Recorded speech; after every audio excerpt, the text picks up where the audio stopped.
Yo, halo guys, sebelum gua lanjutin ke pembahasannya, gua nggak bosen-bosen ngingetin ke kalian dulu. Yuk dukung dulu channel ini dengan pencet tombol subscribe dan loncengnya di bawah ini agar kalian tidak ketinggalan update dari channel ini. Dan juga like dan share ke kawan-kawan kalian biar di channel ini semakin dikenal banyak orang. Pastinya dukungan dari kalian sangat gua butuhin untuk ngebuat gua terus semangat dan terus update ke depannya. Oke, kalau gitu kita langsung lanjut aja ke pembahasannya.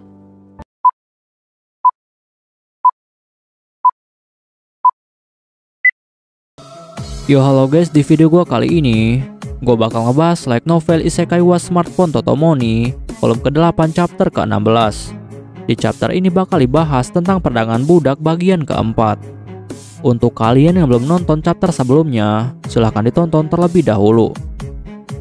Setelah Toya berhasil menyelesaikan kasus penculikan para petualang, dia pun lalu mengajak Lin untuk segera pulang. Tetapi saat dia melihat smartphone miliknya, ternyata saat itu telah pukul tengah malam, dan hal ini membuat Toya sangat lapar. Lalu setelah itu, Toya pun langsung mengajak Lin untuk segera makan terlebih dahulu di dalam bar yang ada di sebelah guild petualang. Dan setelah mereka selesai makan malam, mereka pun akhirnya langsung pulang menuju ke kastil kerajaan Brunhild. Tetapi di sini Toya lalu melihat keadaan kota Brunhild yang sangat sunyi di malam hari. Lalu hal ini pun akhirnya mengingatkan Toya dengan sebuah proposal yang pernah diberikan oleh Naito. Dan proposal itu berisi sebuah permintaan untuk membangun sebuah kasino di kerajaan Brunhild. Tetapi sayangnya Toya tidak menyetujui hal ini, karena hal ini akan memberikan dampak yang buruk bagi kerajaan Brunhild. Lalu setelah itu, Toya pun akhirnya mulai ingat kembali bahwa dia pernah mendengar jika para budak wanita yang ada di kerajaan Sandora, mereka semua telah dipaksa untuk bekerja di rumah bordil. Lalu setelah itu Toya bertanya kepada Lin dengan ragu-ragu, apakah perbudakan di dunia ini bisa dihilangkan. Lin yang mendengar hal ini, dia pun dengan santai lalu menjawab bahwa jika Toya ingin perbudakan di dunia ini dihapuskan, maka cara tercepatnya adalah dengan menghancurkan kerajaan Sandora. Karena kerajaan Sandora adalah pusat dari perbudakan di dunia ini. Dan pada awalnya di dunia ini, ada dua negara besar yang telah menjadi pusat dari perbudakan. Dan mereka ini adalah kerajaan Yulong dan juga kerajaan Sandora. Tetapi setelah kerajaan Yulong berhasil dihancurkan oleh Toya, maka yang saat ini masih tersisa sebagai pusat perbudakan hanyalah kerajaan Sandora. Dan Lin juga memberitahu Toya bahwa walaupun kerajaan Yulong dan juga kerajaan Sandora dulunya adalah pusat dari perbudakan, tetapi kedua kerajaan ini memiliki metode yang sangat berbeda dalam melakukan kontrak perbudakan. Untuk kerajaan Yulong, mereka ini hanya menggunakan sebuah kontrak biasa yang tertulis di dalam kertas. Tetapi perlakuan mereka terhadap budak tergolong lebih mengerikan daripada kerajaan Sandora. Sedangkan untuk kerajaan Sandora, mereka ini memiliki kontrak budak yang sangat ketat. Dan kontrak budak ini adalah sebuah kalung budak yang telah ditanami sebuah sihir kutukan. Dan walaupun budak di kerajaan Sandora ini sangat banyak, tetapi mereka memperlakukan budak sesuai aturan.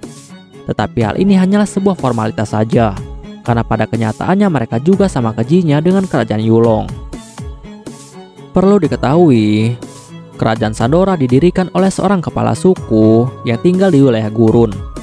Lalu kepala suku itu menggunakan semua budak miliknya untuk melakukan invasi ke wilayah suku lain.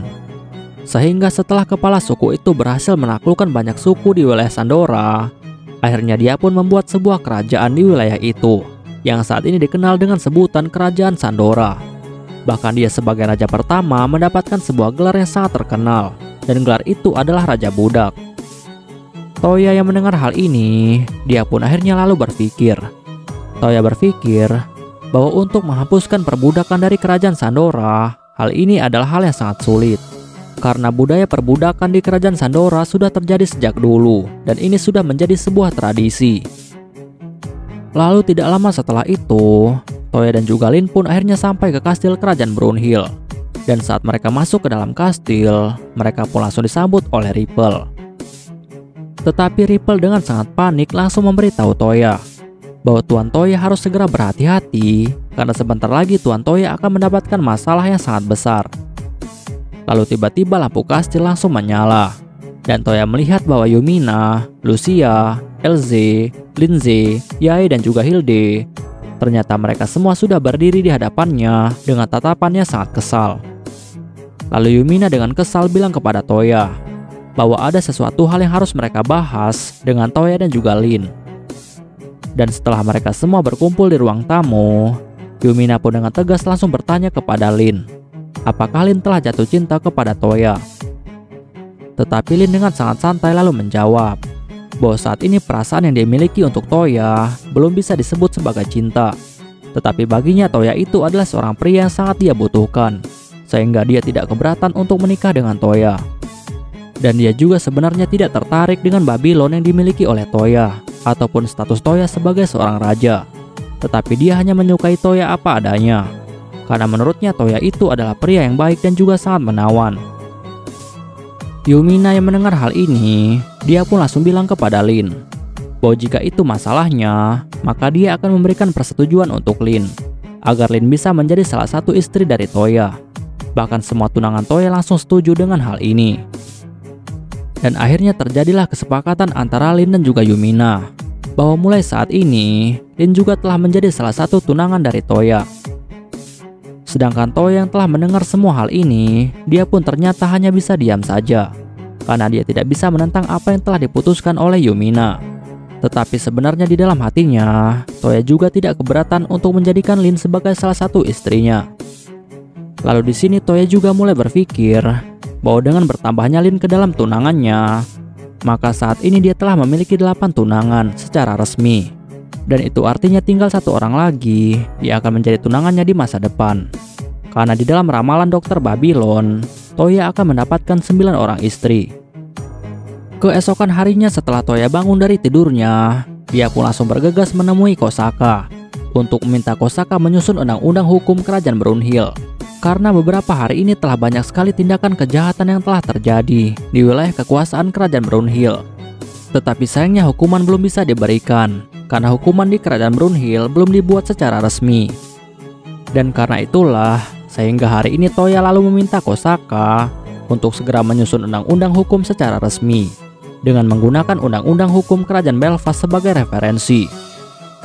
Dan di sini yang Toya ketahui bahwa di dunia ini hukum yang berlaku adalah hukum yang sangat tegas, seperti hukuman mati, pengasingan dan juga kerja paksa.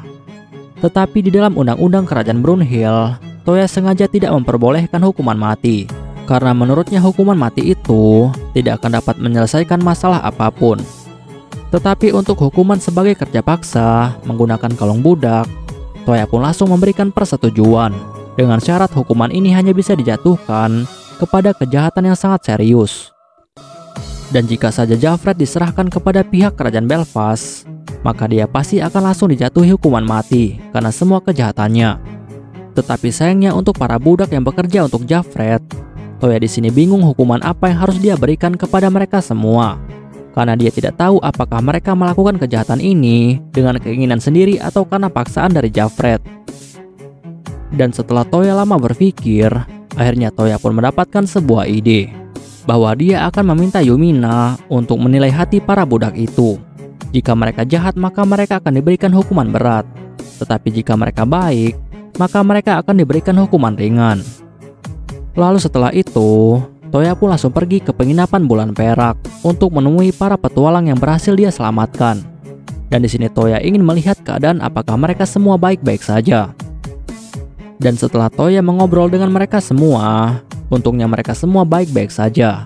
Bahkan mereka memutuskan untuk tetap menjadi seorang petualang.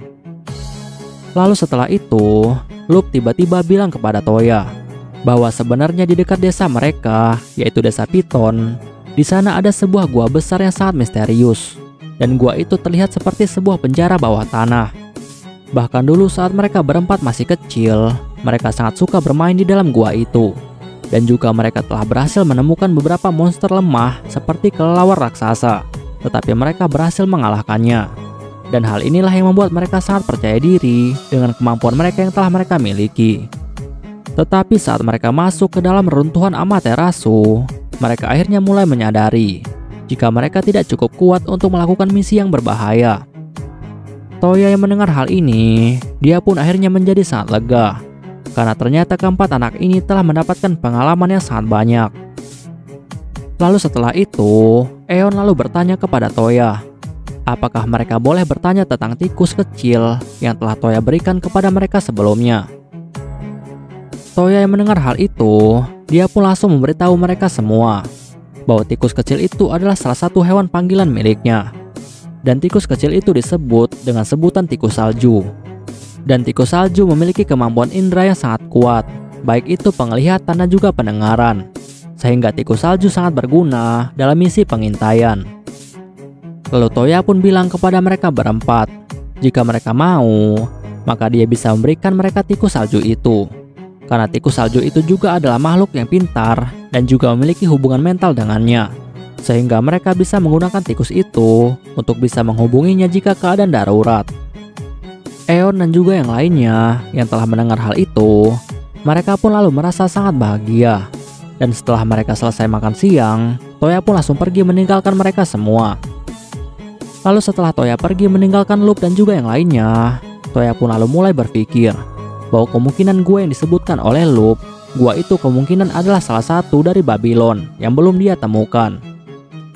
Dan menurut informasi yang diberikan oleh Loop, gua itu berada di dekat desa mereka, yaitu desa Piton, yang saat ini ada di Kekaisaran Regulus. Dan saat Toya memeriksa desa Piton dari smartphone miliknya, ternyata desa itu jaraknya sangat dekat dengan kerajaan Brunhild. Lalu Toya yang telah mengetahui hal ini, dia pun dengan cepat langsung menuju ke desa Piton untuk melakukan pemeriksaan apakah gua itu adalah Babylon yang belum dia temukan. Oke guys, pembahasan di chapter kali ini selesai sampai di sini dulu, dan bakal dilanjut lagi di chapter selanjutnya. Untuk kalian yang ingin membaca novelnya atau mau membaca judul novel yang lainnya, kalian bisa klik link yang sudah gua sediakan di deskripsi. Tetapi sebelum kalian tutup video ini, tolong beri dukungan kalian untuk channel ini dengan cara pencet tombol subscribe dan juga aktifkan loncengnya. Dan juga jangan lupa untuk like video ini dan beri komentar untuk membangun channel ini lebih maju lagi. Dan untuk kalian yang ingin membantu channel ini dengan cara berdonasi, silahkan cek link donasinya yang udah gue sediakan di deskripsi. See you next time. Bye bye.